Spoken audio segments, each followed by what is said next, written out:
Hello, I'm going to show you what's on our health and safety website. Go to the university homepage and search health and safety.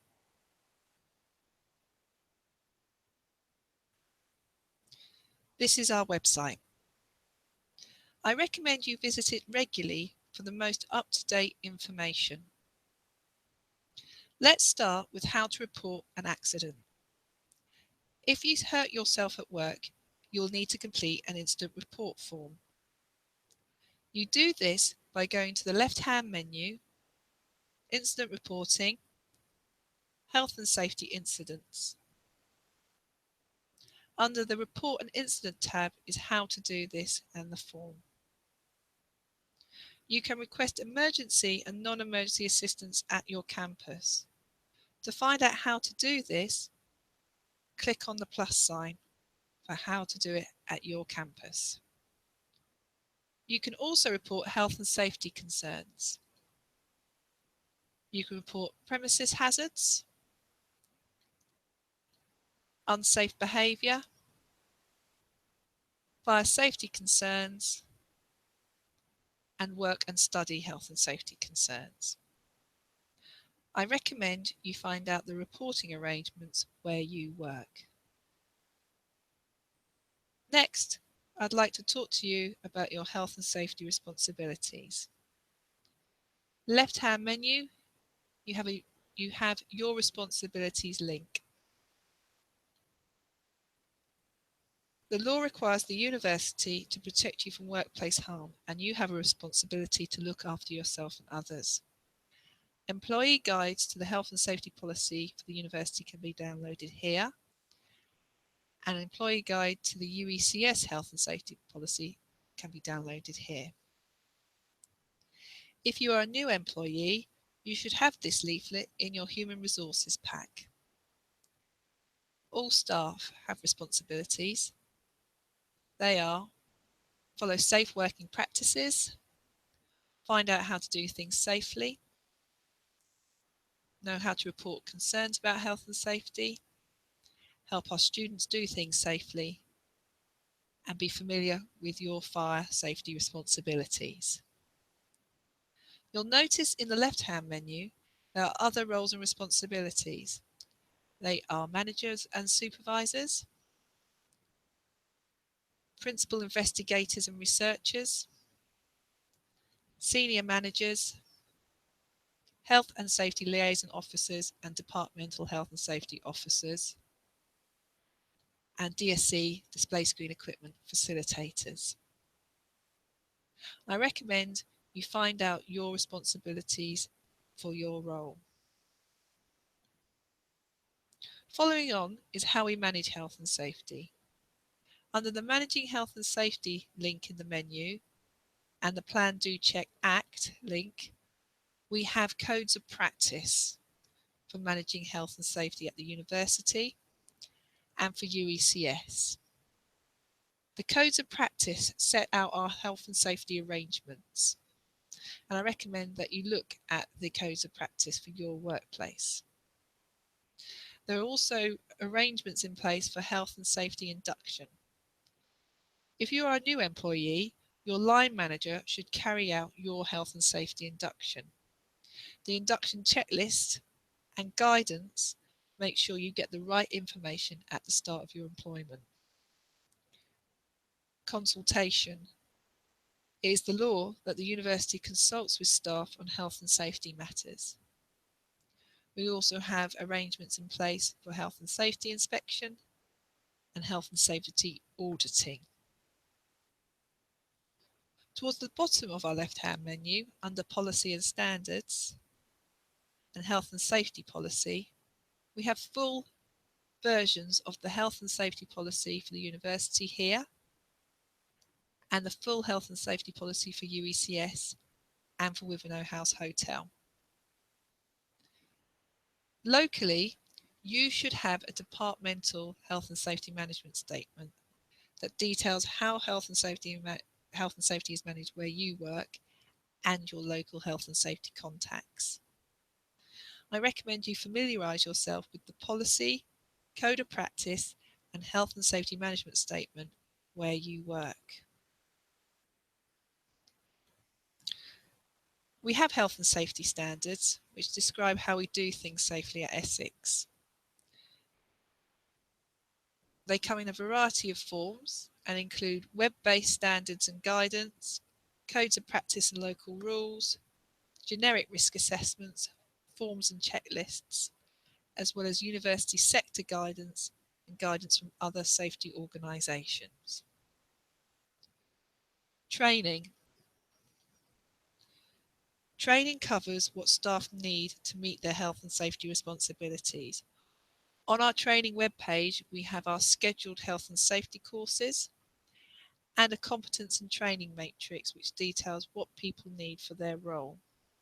You can book your training on HR Organiser. As well as training, you need to keep up to date. And under our news and bulletins, we have our health and safety bulletins. And it's also expected that you keep up to date with health and safety in your area of expertise and for your role. There is support available, and under our health and safety advice link, we've got how to contact the Health and Safety Advisory Service, which has health and safety advisors and fire safety officers. Departmental contacts, so who to contact in your department, and this is under faculty, professional service and UECS. Specialist safety advice, which includes biological safety advisor, ionising and non-ionising advisors, and noise and vibration advice. And union safety representatives for Unison, Unite and UCU. That was looking after everyone, now looking after you. Let's start with fire. So fire safety, and what to do in the event of the fire emergency. If you discover a fire, you need to shout out, get out and stay out. You have fire safety responsibilities, which are listed by role here.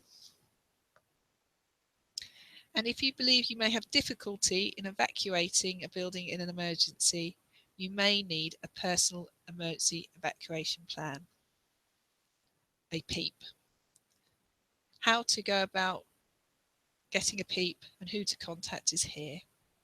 I recommend you take time to find out more about your fire responsibilities. Now we're going to look at some common workplace hazards.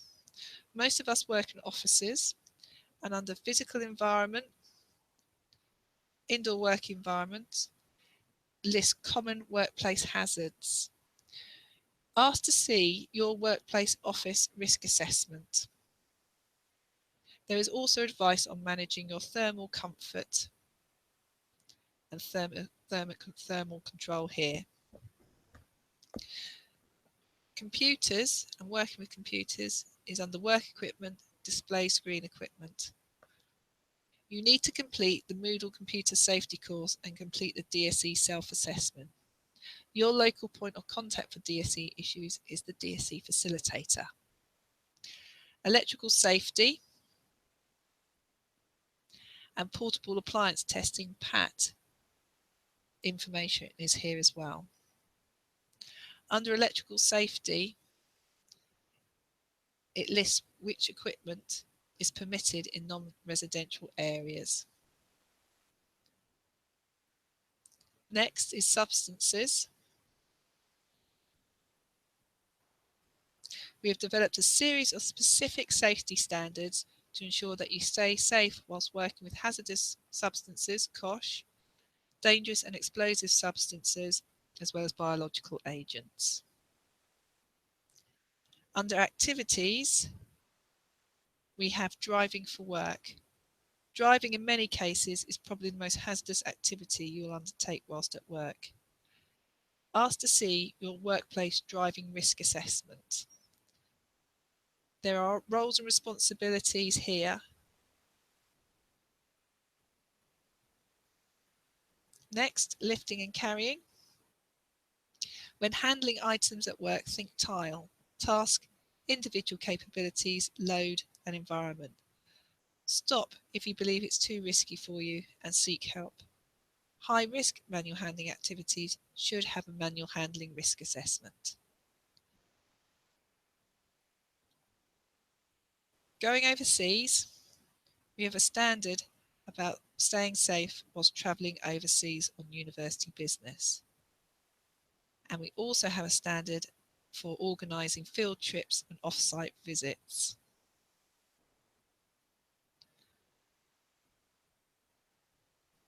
Using step ladders and kick stools and how to use them safely is under our working at height standard. We also have Watch Your Step leaflet for low risk environments like the office on how to use step ladders and kick stools safely. Work-related stress information and health and safety information for pregnant staff is found on the Occupational Health website. You can search stress, Occupational Health website for work-related stress, gives advice to individuals as well as our standard. And here is information for managers and pregnant members of staff and students.